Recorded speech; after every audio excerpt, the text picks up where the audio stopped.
From recruiting and consulting firm Riderflex, I'm your host, Steve Urban, and here is your Riderflex Podcast episode of the day. Carm, nice to meet you. Thanks for being on the Riderflex Podcast. I appreciate it. Yeah, thanks for having me and great to be here. Tell us about yourself a little bit before we get into all the business stuff. Like, give us some background, family, parents, where you grew up, some early stuff. Oh, wow. Okay. Well, I'll try to give you the highlight tour. So I grew up in Western Massachusetts in a very small town called Hardwick, Mass. Okay. And, I had an interesting childhood. The first thing is my parents bought a house that was built in 1735. It was a colonial salt box. So I lived in a very old house growing up. Wow. And that taught me a lot about history, and it had, 7 fireplaces, and it was a really kind of adventure because it was always under repair, essentially. But just, I'm a small town country boy at the end of the day in so many ways. A lot of what I do is somewhat driven by my childhood. I actually lost both my parents by the time I was 15, both to cancer. Oh my God. Oh, that's terrible. Wow. Within like a year or two, or like it was the same time frame? About seven years apart. Wow. Lost my dad first and then my mom. And, we can talk a little bit about how that shapes you, right? And with those types of fundamental experiences, especially losing both your parents. And it drives a lot of what makes me an entrepreneur and makes me want to kind of make a difference in the world and in people's lives. Any siblings? I have 2. That happen? Okay. Yeah, I'm the youngest. So I have 2 older siblings who are wonderful, and we're incredibly close, obviously, because of what we went through as kids. I bet. Yeah. I bet. And that happened when you were 15. Where did you finish? Who'd you live with when you were finishing high school? Yeah, well, I had a very close family friend who showed up, and who was kind of a close sort of not relative, but just sort of family friend. Who showed up, and she was 28, and without kind of a blink of an eye, she said, I'll help Carm get through high school. Wow. And so I was so lucky she moved in with us, helped my mom through sort of her end of life stuff, and then stayed and, through high school, through college. And, I'm incredibly grateful for her sacrifice to kind of be there for me. And she's kind of a second mom, you could argue that, but she was only 12 years older than me. Right. And so at the time, and so, just very, very different, childhood for me growing up. And that really, I got really interested sort of after my parents' death and into, doing, at that time, this is the late 90s. So, the internet, computers was just really starting to take off, personal computers. And, I just fell in love with technology. And I think it was sort of 2 things. I think one, it was an escape for me, getting into technology and coding, and, started a business with a very old friend of mine in web hosting in the late 90s. And then, the rest is kind of history. And had a passion just to try to realizing that like technology can really make an incredible difference in the world. And that really drove me into what I do now. Did you know that you wanted to, well, you were an early entrepreneur. I mean, you were kind of like, hey, I'm going to figure out a business early on. Did what happened with your parents? Did that tell you, I want to be an entrepreneur in the healthcare space? I want to create something that, ties back to health. Was that the plan, or it just kind of went that way? Well, I didn't start RxRevu until my early 30s. I started it when I was about 31, 32. And, what led up to it was I spent my, sort of 20s doing a lot of sort of working in all sorts of different, segments of technology. Mm-hmm. And, I kind of hit 30 and I was kind of like starting to think more about getting a little bit more purpose driven. Right. Okay. And mission driven. And that's really, where that came from. I kind of had measured the effort I put in my 20s, which was a huge amount of effort. And I didn't feel successful. And I think a lot of people go through this. I mean, maybe I had a midlife crisis about a decade earlier. And I had been working on a lot of things across a whole bunch of segments of technology. I mean, I did, web to print, company. I did voice XML technology. I did high-end audio. I did, recruiting and job seeking stuff. And, it was great lessons in learning about how to develop great products, how to get teams together, how to, do startups really, and even some fundraising in there. But I really got to RxRevu out of a question of purpose and mission. And I didn't want to spend the rest of my career, like sort of the rule of looking back when you're 80 and, feeling like, hey, I spent my time on the right things and I'm really proud of the work. And I think for me, it was more about finding a calling, and being more connected to a calling than a career. And I think that's a lot of things people kind of miss out on, right? So many of us are just living a career opposed to a calling. And I think that's an incredibly important thing. And in that recognition kind of led me to put all my focus into RxRevu. And we can talk about the founding story of RxRevu and how it came together. But that's really what shifted for me in my late 30s. And then it really did connect back to my childhood and going through those healthcare experiences with my parents and knowing, 8 years ago, we were just starting to get this kick up in healthcare and healthcare IT of sort of bringing technology more thoughtfully into healthcare. And that's really where it all came together for me. And, 8 years later, I haven't done anything else except this one thing, with pretty heavy, relentless focus on trying to change healthcare in a pretty dramatic way. Before we get into RxRevu and the details there, how about your personal life a little bit more? Like, how did you end up in Denver? How did are you married with kids, single? I mean, give us a little more about you there personally before we get into RxRevu, if you don't mind, just kind of who you are there. Yeah. So, I'm actually divorced and, I'd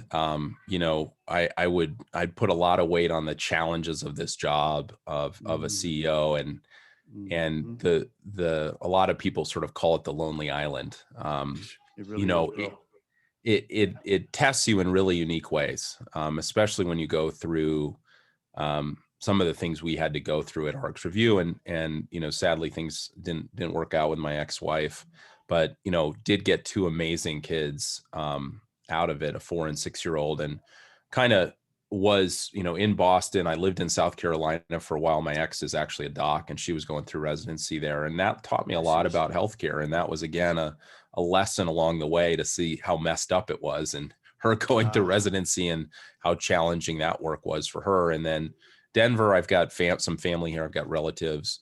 And it's just an amazing place. I mean, I sit and look at the mountains every day and I'm a big sort of outdoors guy. So skiing, hiking, running, biking, you name it. I'm out there. I love the outdoors. And so Denver was just a great place. And, I think I showed up at a very interesting time in Denver.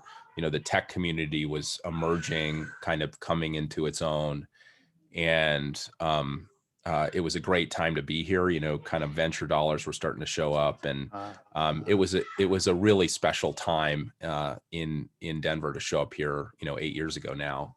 And I've really enjoyed the time here and the people and everything. So it's fun. And COVID's really accelerated a lot of stuff here. There's been a lot of inbound people from the coast and a lot of the big cities to Denver just because it's lower cost of living and great quality of life. So it's been interesting to see through the pandemic how things have changed. Now, you moved to Denver for family and then got connected with RxRevu, or you moved for RxRevu? No, just got here. Didn't have a gig. I actually, with my ex, we actually spent 6 months traveling around the world prior to landing here because we had both kind of come out of some career. She had finished residency and I was looking for something. And it was interesting because we went to 13 different countries and we kind of really explored over 6 months the world. Hold on. Now, did you do this trip when you were thinking you already decided you guys are getting divorced, but let's do this trip? This trip first. This was early on in after getting married, and you go through a lot of changes when with our careers and kids and all those things. But we both had a love of traveling, and it was such an eye-opening experience for me when you it's one thing when you go for a week or two, but when you stack countries against each other in a 6-month period and really go from places like, New Zealand to Thailand to Egypt to Greece, and sort of see the cultures and see how the world works.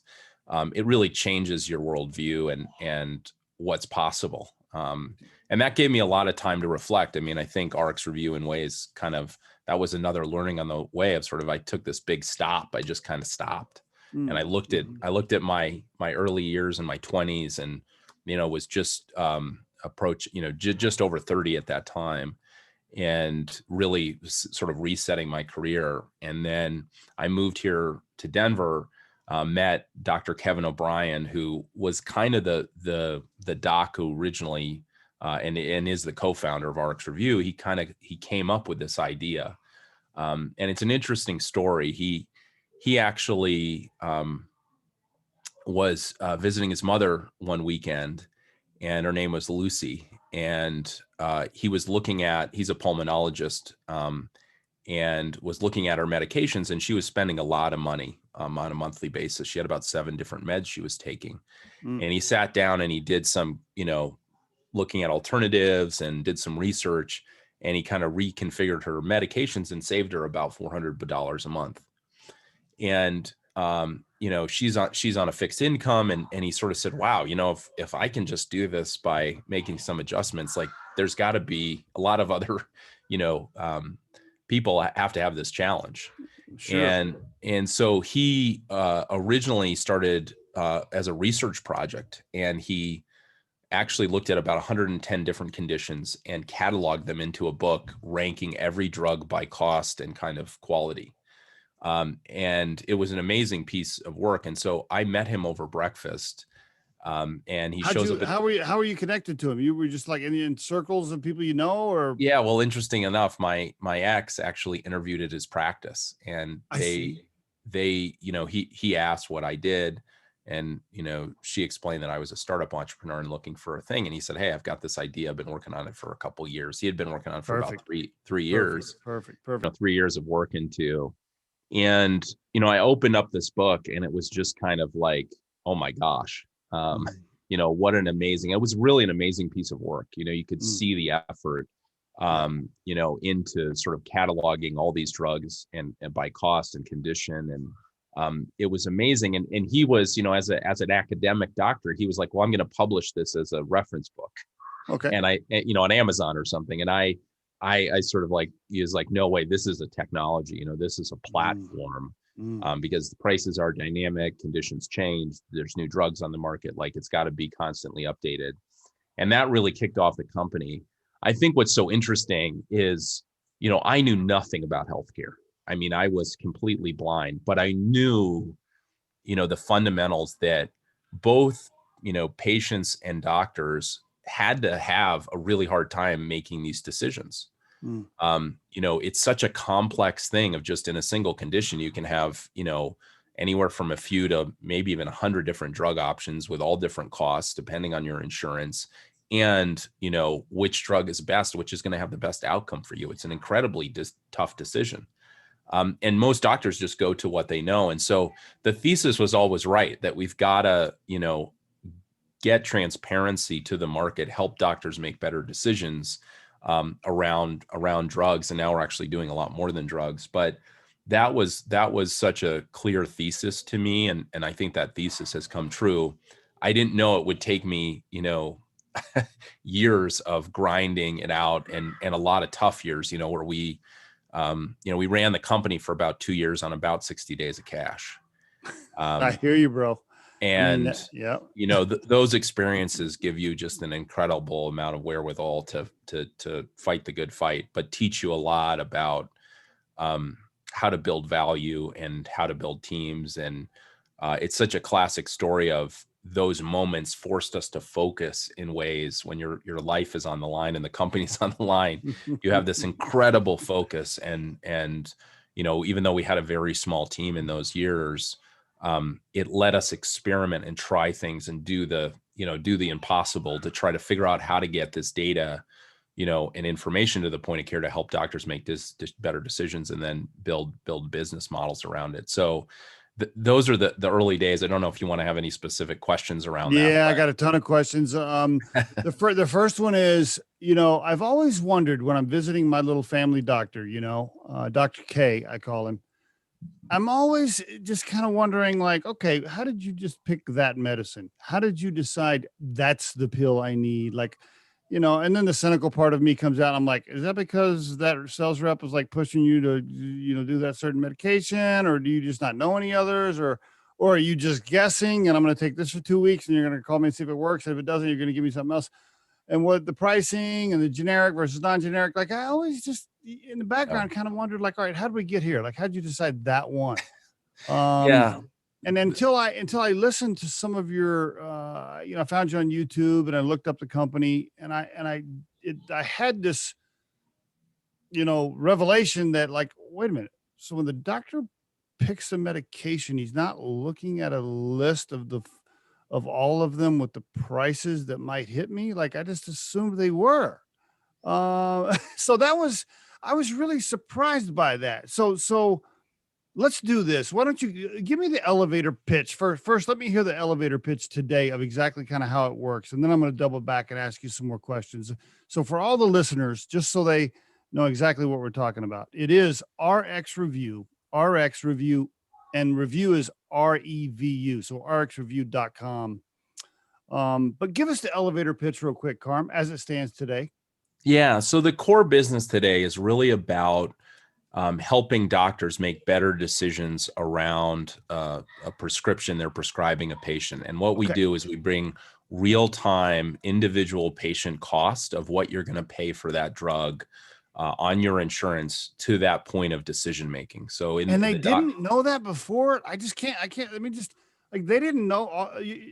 I'm shocked by that. Sorry. You were giving a nice overview and I just interrupted you. I'm shocked. Well, it's not uncommon. I personally, a lot of people still come to me and actually ask that question. Like, this hasn't been done. It's 2021 and we're still kind of, figuring these things out in healthcare. It is a very complex problem because there's a lot of insurance companies. There's a lot of, different negotiated rates for your drugs at specific pharmacies, between Walgreens and CVS and Walmart and all the, all the options you have. And so it's very hard to actually sort of figure out, what's your copay going to be? What is going to be the patient cost for a drug? And there's no way, doctors can kind of retain this level of complexity in their head. Gotcha. And so, what we do is we aggregate that data. We can do pricing now for about 150 million Americans and growing. And so we can say for any of those patients, if you're, on a specific health insurance plan, here's what the cost is. Here's where the drug is covered at these pharmacies. Here's maybe some lower cost options. And we show all that information to the doctor in real time, right as they're making the decisions. So they're, if they're picking, any drug, Humira is a lot of drug people know. It'll say, hey, here's what it costs. Here's maybe a therapeutic alternative that'll be less expensive. Here's the best pharmacy to go get it fulfilled at. When those, our data is showing us, we save patients about $260 if there is a lower cost option available and if that doctor takes that option. So are they looking at like a tablet and there's the list is on this tablet? And then so whatever health insurance I have affects it. Wherever I live affects it. Whatever pharmacy I'm using affects it. Correct. Is he like looking at a list and he's like, okay, Steve, right here, here's choice A, B, C, D, and E based on your insurance and the pills and where you're going to go. This is what it's going to cost you. And then is this a team effort where I can like pick, like, I want that one? Yeah, it is in very much so. The focus today is inside the electronic health record. And that's probably what makes us really unique. Okay. Is that, the electronic health record, and you might have heard of companies like Epic and Cerner and Athena. Those are our big partners that cover most of the ambulatory providers in the US today. But that doctor, they'll go through and they'll do a bunch of orders. They may have labs or imaging or, drugs. So they're doing a bunch of orders. And when they do that medication order for you, that's when we price the drug in real time inside the EHR. So it's part of their workflow. They don't have to go to a portal or a tablet. It's just part of their normal workflow. And that's what, we've been able to scale up dramatically because we've embedded ourselves in those workflow. We touch about 200,000 doctors today with this data on an annualized basis. And so, our network's grown dramatically in the last 2 years, and we've scaled up very fast to bring this essential data to providers that they don't have today to help them make better decisions. But it's really about, and this is something we worked very hard in the early days and those tough years of figuring out how to be at the point of care, how important it is to be in those workflows, because otherwise the providers just don't have time. They're only spending 7 to 10 minutes with you. They're not going to take the time to go out to a portal, look up your insurance, do all this stuff. They just want to know that price in real time when they're picking the drug, so they can understand what the cost is going to be. So is this a SaaS model where this is a plug-in, like an add-on, so to speak, where you're like, hey, our technology just jumps on the back of whatever you're currently using, or walk me through that? Yeah. So the model today is that we either typically get paid actually from the insurance companies, because the insurance companies are the ones that want to lower the cost of drugs. And so we get paid by them typically on like a per provider or per health system basis to bringing this data to the point of care. And so, the more doctors we get on the network, the more money we make from insurance companies. And the great thing about this model is we don't charge doctors. Doctors don't pay for this. It's free to them. It's just part of their workflow, and they're getting a huge amount of benefit because they get less pharmacy callbacks. They don't have to do, prior authorizations if they can avoid them. There's a lot of administrative stuff we can avoid by giving this data to them in real time at the point of decision. Is this, do they have to log into something else if they're looking at their little tablet or whatever they're using? Because I know my doctor always brings in like his little laptop or tablet or whatever. Yeah. Does your technology jump on the back of the insurance platform they're using, and then or are they using, or is that particular clinic using a certain? I mean, how do you tie all that technology together? That would be tough. Yeah. Well, every doctor now uses an electronic health record. Okay. And so typically your doctor is walking in and they're looking at that electronic health record, and you can actually think of us as data really we're connected as a data solution inside that electronic health record. So, he'll open your record, he'll put in notes, he'll do orders. As he's doing that, we're sitting there waiting for him to pick a med. And then the EHR says to us, hey, can you go price this drug for Steve?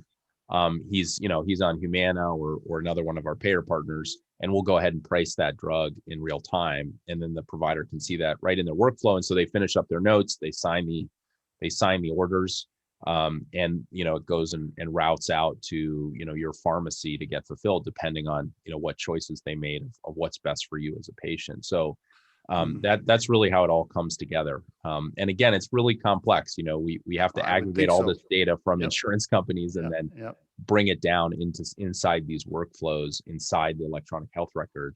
And really, that's the only way we really think doctors are going to engage with this data. Otherwise, it's not worth their time, and they don't really have the time, frankly, to do this outside of their native workflow. So that's why it's so important we live inside the electronic health records. I've interviewed several founders and CEOs for tech companies that tie to healthcare, and they all say the same thing. Like, if you're going to give something to a doctor, it better be super fast, super easy to use, and super convenient while they're standing there with the patient, or else they're not going to want to use it. I've heard that a bunch. So is my doctor going to look at me once he starts using this and go, oh my God, I've been giving Steve this one pill for 2 years, and if I would have given him pill B, he would have saved like $1,000, and I feel super guilty now. Yeah. I mean, like I said, when on average, the average amount of savings we get to the patient is about $260 per month. Wow. And so, it's significant dollars we're talking about here in terms of savings. And again, it's just because the market is opaque, it's hard to understand, what the right alternative may be.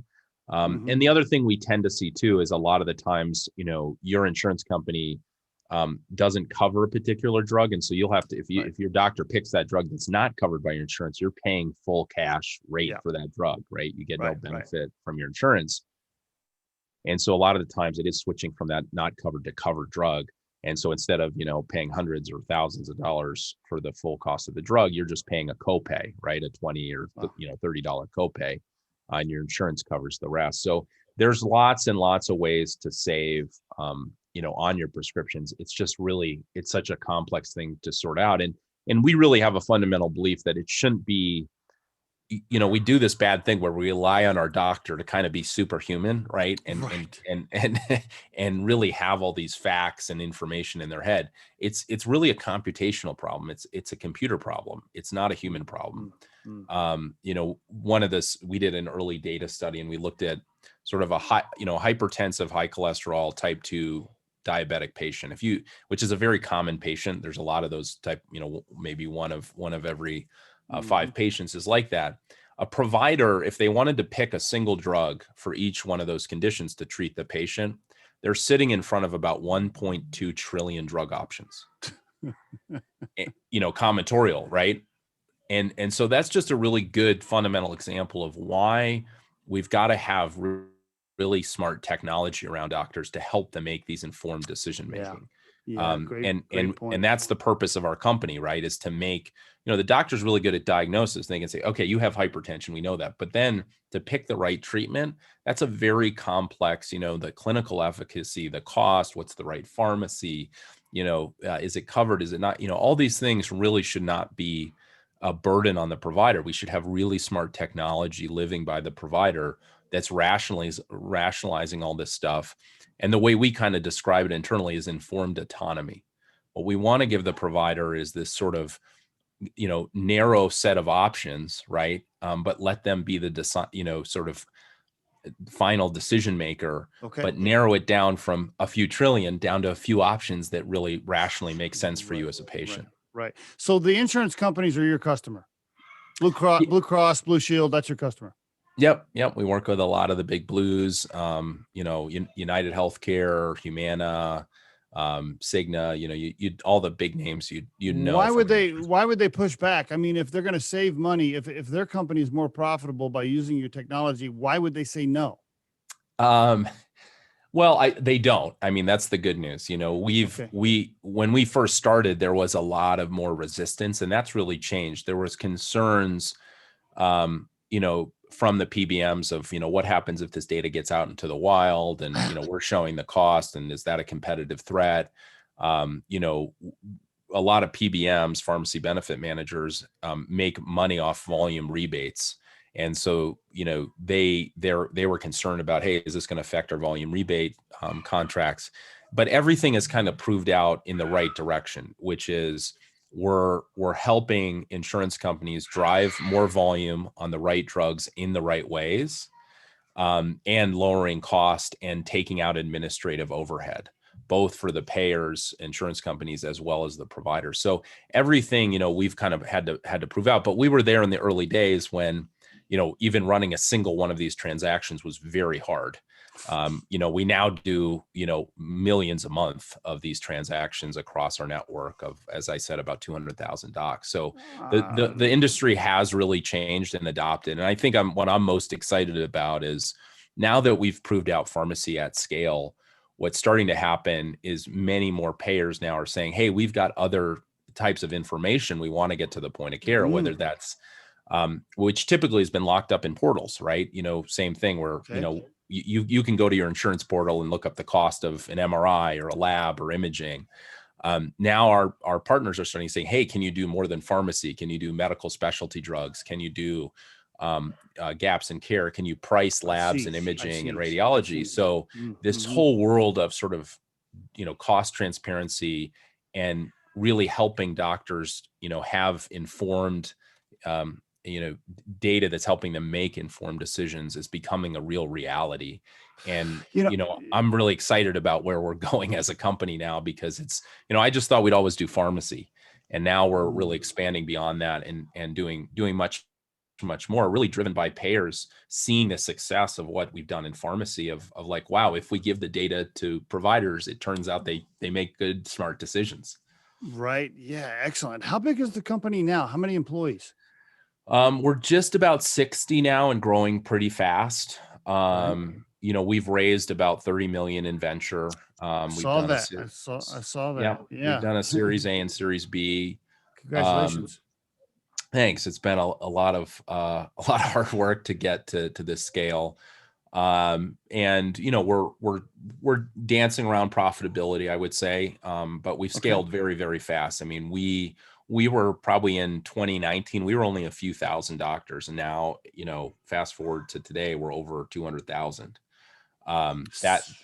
Scaling that many doctors that fast is very, very hard. Oh, I was going to say that earlier. I almost stopped you in midstream. I just, everything you're telling me, yeah, the scaling up, the ability to managing the scale up factor has probably been one of your biggest challenges, I would think. I mean, because if you sign a huge client, I mean, boom, all of a sudden your business is, up. It just went up another 40%. Yeah, we've done some pretty large, some of our EHR partners, we've done sort of big bangs where we've gone live with tens of thousands of doctors all at once. Yeah. That's incredible engineering work to make sure the transactions go through cleanly, make sure we can handle the load. We had a day now 2 years ago where we literally were doing, maybe a few transactions a minute, and I think we went up to 250, 300 a minute like that. And, we pulled it off. We were able to prepare for that. And it's an effort by a lot of dedicated people behind me who are much smarter than me, to figure out how to do this and scale up these type of systems. And it's been a classic kind of startup ride of having to kind of get all the right pieces together, and scale up a business like that. And then, we've had a really interesting year in healthcare with the pandemic, and how much has changed in the last year, both good and bad. What do you enjoy the most? So you've been with it now. So you started with the co-founder. By the way, are you tagged a co-founder? Did they let you put founder? Okay. So I consider myself co-founder. There's a third guy who was a longtime friend of mine. He's actually a guy named Dan Karen who the three of us started the business, and Dan was my long-term friend and business partner that I started my first company with when I was 15. I see. So I brought him in, and we've had a long time business relationship. So he came in as sort of the technical, a lot of the technical know-how pieces, and I was on the business side, and Kevin was on the medical side. So that was the start. Now, Kevin still, Dan's no longer involved, but we're still really close friends. And Kevin is still involved, but the company is just very different now. It's 60 people, and we're growing very fast, and it's just a different animal. Plus, now you took on a bunch of money. Are you still in control? I'm guessing the cap table looks a little different now than it did when you first started. Yeah, dilution is part of the game. You want to. The most important thing is to know how much your shares, your individual shares, are worth. That's what you should really pay attention to. And of course, I've taken dilution like any founder, but the whole idea is, the most important thing is just continuing to build enterprise value. And that's what I focus on. And I'm really happy with what we've done, and our investors are very happy. They're really pleased with the growth we've had. The first thing I thought when I saw how much money you had taken on, I thought, okay, well, he's taking on a bunch of cash, which means the voting members of the board could probably kick him out if they weren't happy. I don't know what his ownership still is, but the fact that he's taken on this much cash and been there 8 years and you're still the CEO is actually quite an accomplishment. Yeah. I mean, I think it's rare. I mean, I think it is rare. It is rare. Yeah. So congrats. Let's just take a deep breath. I mean, that's a major deal. I mean, for anybody that's a founder, an entrepreneur, I mean, you take on $30 million, I think is what you said. I'm trying to remember what the number was. You take on $30 million in cash, and you're there for 8 years and you were a co-founder and you're still the CEO, like that really says something. I mean, I really mean that. Congratulations, because, you know, it means you're doing all the right things and they trust you. So congrats. Yeah, it's, you know, I think I've had to grow up a lot. You know, I wasn't, you know, I look back at the guy who kind of was there in the early days, and he doesn't Right. really exist anymore. You know, I was a much more emotional, kind of ego driven individual, and not really focused on what's best for the company and how to build enterprise value. And it takes a long time to learn the skills and capabilities. I have a phenomenal board that has been instrumental in helping me and the company get to where it is today. We have, you know, guys like Toby Cosgrove, who was the CEO of the Cleveland Clinic for 10 years, which is, you know, a 10 billion plus annual revenue health system. So really, when he says something, you might want to listen. yeah, you might want to listen. I mean, he's a real luminary in healthcare and an incredible guy, and I'm lucky to have people like that on the board. And people have really supported me along the way. And so, you know, but you really get to this place where, you know, you start to better understand how to build teams, how to think about building value, how to build product. And it's really, you know, there's no shortcuts in this game. You know, that's especially in healthcare. And, you know, I think we've done a really good job. I don't think we've been overcapitalized like a lot of healthcare companies who've raised hundreds of millions of dollars and haven't shown a lot of value. I think we've been really slow and methodical in our approach, and we've had a really sophisticated approach, and it's worked. I think the big question for me now after 8 years is, you know, I'm being challenged around this next term. When you get to kind of 50 people, things really start to change, right? I'm a big fan of Reid Hoffman's book, you know, Blitzscaling, which talks about going through these stages of you know, you're kind of a family or a tribe, and then you're you know, you start to scale up into a little community, and then a city, and then a, you know, nation. And you go through these phases, and, you know, I'm really starting to see it and having to change, right? You know, the hard part about being a CEO founder is that, you know, you have to scale with the company, right? Yes. There is no choice. And so you have to be highly adaptable, and you have to learn really quick. And it's been really fun for me to go through this transition. I have a great senior leadership team around me, and just an incredible, you know, people that are as good or better than me in their roles, and, you know, learning how to delegate and set a clear vision and set a clear strategy and let them execute and really empower them to do it. Right. So many CEOs get caught up in their ego and wanting to own it and want to micromanage. And you have to learn how to let go. And it sounds simple, right? And sort of you need these highly autonomous, dedicated teams that are focused on really problems, and they have to have a long runway. You have to give them the time and space, and you can't direct them. You know, you have to give them context, not control, to kind of see the path forward. And take ownership of that. And we're going through a lot of those transitions now as a company. But it's really exciting. I mean, you know, just to have this opportunity and grow in this way as a CEO is so rare. You know, most CEOs never get to see this, right? I was looking at some statistics the other day. You know, only like 5 to 6% of companies return, you know, dollars to venture in a significant way. So it's a 1 out of 20 shot, you know, that you have to really do something big and significant in terms of a venture-backed company. And I think we're proving that out. So it's really fun in that way right now. Wonderful experience for you too over the 8 years. I mean, you go from the little meeting with like 2 of your friends where you have this spreadsheet and you're like, okay, we have 60 days of cash left. Not sure if this is going to work, but hopefully, hopefully it does. You know, you're still in business after 2 months. You're like, okay, cool. We got some cash left. Let's keep going. And you go all the way from that kind of atmosphere to, you know, 50, 60 employees, raising cash, PE and VC, I think you said. By the way, I'm going to guess your revenue. I know you're still a private company, so I don't know how much you can share, but I'm going to guess your revenue is still under 100 million, probably. Yeah, we're still under 100 million. Yeah, but growing really quickly, and you're experiencing all that as a CEO, much of it for the first time. Not to mention, by the way, asking rich people to write you checks, which is also not an easy job. Yeah. you've had a chance to experience a lot of that. Congratulations. And it sounds also like you're getting close to an income statement that actually has a positive number on the bottom line pretty soon.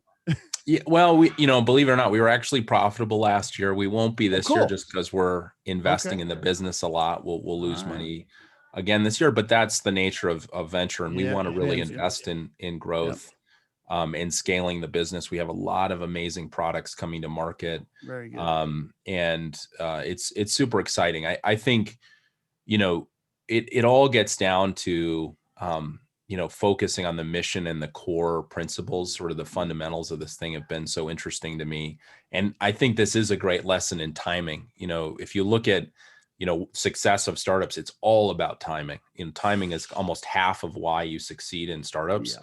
And we had to, I think I could argue pretty clearly we were probably a year, 2 years, maybe even 3 years early, and we had to kind of suffer through building a lot of fundamental technology.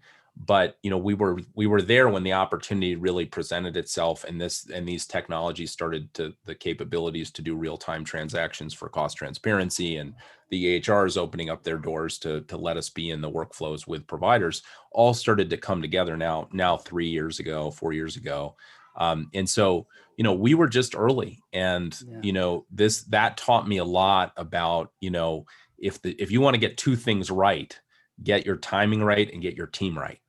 And literally, if you get those two things right, everything else will take care of itself. Some people argue you can actually have a pretty bad team, but if your timing's right, you're still going to win. I've read that. Yeah, I've read that. Yeah, several times. Yeah, so it's pretty interesting, to kind of see this in a real world. You read it in books about how important these things are, but I've really had to experience it over the 8 years and just see how much things have changed. From where we were, and we were really early, to now being on time and scaling our company as we have. Let me take you back, because we're almost out of time now. I want to go to some wrap-up questions. Let me take you back for a minute in time. So you moved to Denver, didn't have a job, going through some kind of, I wouldn't call it a midlife crisis because you were still a young guy, but you were kind of going through some stuff, and you were getting divorced, and you had 2 small kids. There had to be some moments early on when you started RxRevu, especially those early days when cash flow was super tight. There had to be some pretty dark evenings where you're like, okay, I'm a single dad. I don't know how I gotta make these child support payments. I don't really have any income yet. I'm trying to do this startup with my friends, but we don't have much cash. I don't know if this is going to work. There had to be a few nights in there, Carm, where you're like, oh shit, I don't know. Right. Yeah. I mean, I look back at the arc of this story, right. And what I've been through. And, I guess what I would say is it's not uncommon. I think so many startups go through and founders go through this. I'm connected to a lot of early stage CEOs, and we all have this kind of thing, where, I would say the mission and the belief, right, that I was right in that, someday, we kind of talk about this, someday all doctors should be able to price and any service in real time at the point of care, at the point of decision making. That is going to happen, right? Now, I could argue I was off on timing, right? But the thesis is right. And there's something really special in life when you get to sort of look back and say, we touched over 5 million patients last year. Sweet. I know I can say to myself, I have made a difference in people's lives. Nice. And I think those are the moments when you have that really hard day and it's super dark. You go back to those fundamental things and belief that you're doing the right thing. And I go to what's your billboard for your life, right? And what are you going to put on it? And I think a lot about how have, mine is sort of, how have I affected the lives of others for the better? And that's what I want my life to be measured by. And when you're in those dark moments, those are the things that keep you going and keep you believing that you're right, and that, you are on the right mission and you have the right calling. And I have so much sympathy for startup CEOs and founders that want to go out and do big things and change the world. But I also know there's like no better way to go. the thought of, sitting in a cubicle and just doing a career thing, just doesn't make sense to me. And so that's what I want to be measured on. That's what matters to me. And yeah, I've had to go through some really hard stuff, but everybody has to go through hard stuff. I had to do it really early in my life, sadly, and had some midlife stuff that was been hard too. But the satisfaction and the just the pleasure of being able to do this work is incredibly humble, and I'm incredibly grateful every day. You can tell you're super humble right now with all the stuff you've gone through. You got some scars on your back a little bit, and you've gone through some things, and so you're humble for it. I can also tell, quite frankly, that you've been hanging around a bunch of super smart board members and equity holders that have given you a bunch of advice just by the way you speak. I can tell. And so you're obviously you're being influenced and coached and mentored by a lot of smart people, which is wonderful to have in your life. New girlfriend now? Anything new? No, nothing.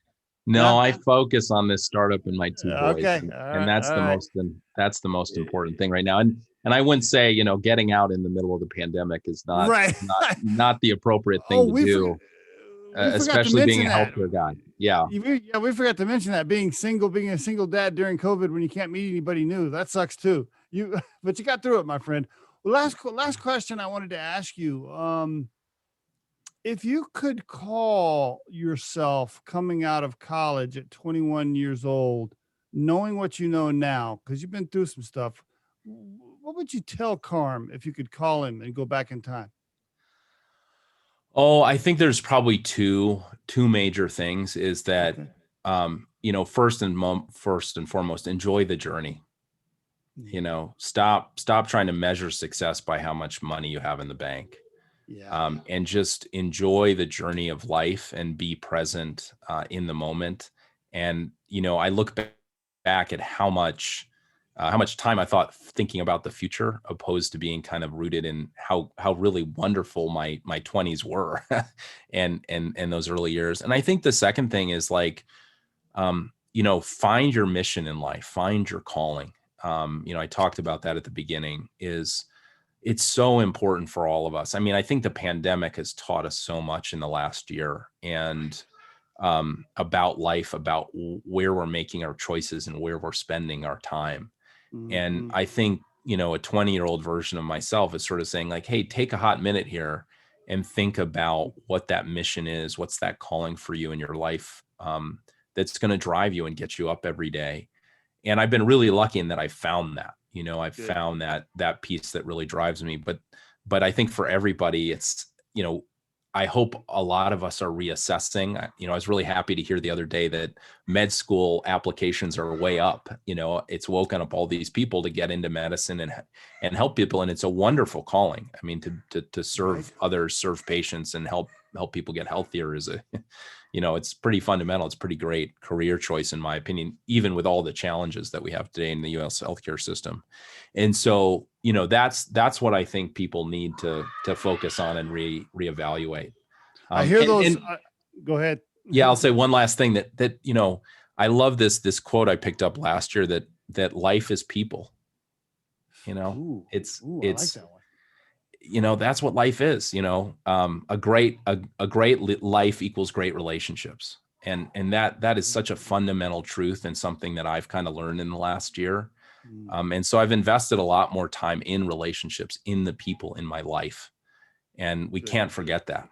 Good for you, my friend. Congratulations on everything you've done over at RxRevu. Congrats to you and the team. Really appreciate you being on the Riderflex podcast, my friend. Great to meet you. Yeah, you as well. Well, thanks for having me. If you think today's tip or guest interview can help someone you know, please share this with them. If you've enjoyed today's episode, please subscribe to our channel and hit the like button.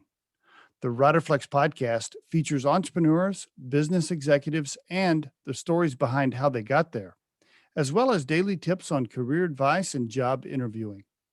You can visit riderflex.com to learn more about us and get information and pricing on the recruiting and consulting services we provide. Thanks so much for listening and have a great day.